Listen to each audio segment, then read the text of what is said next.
Media around the world recently reported on a shocking video of a South Korean man beating his Vietnamese wife. South Koreans were outraged, but they've long been aware how vulnerable foreign women are to domestic violence and how many cases go unreported.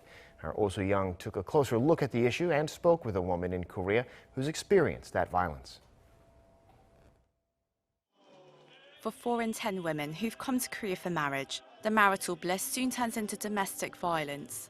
But according to Korea's Human Rights Commission, 1/3 of them neither seek help nor report the abuse.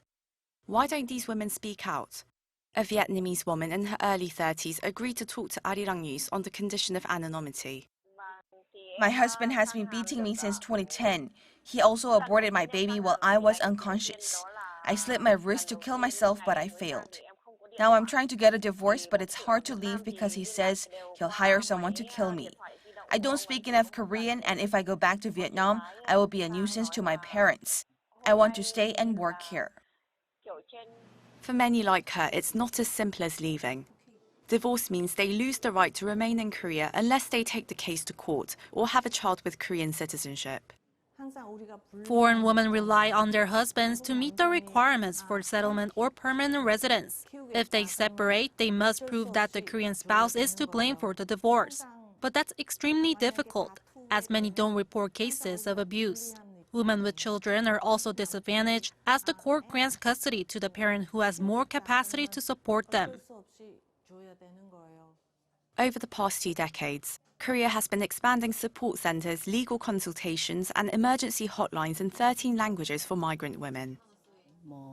We receive about 1,000 calls a month, and 1/5 of them are about domestic violence. We've had urgent cases where women called us after being stabbed or bitten almost to death because they can't communicate in Korean.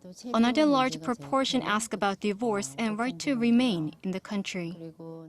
Serious cases are immediately taken to the police, and the victims can seek shelter in 28 safe houses for migrant women, where they receive medical and emotional therapy as well as job training. Around 1,000 women are currently living in these shelters, where they can stay for up to 2 years. But without the legal clearance to remain in the country, their position remains precarious. The Supreme Court last week ruled in favor of a migrant woman, saying her right to stay in Korea should be extended, even if her ex-husband isn't completely to blame for the divorce. The move has been largely welcomed, but observers say more should be done.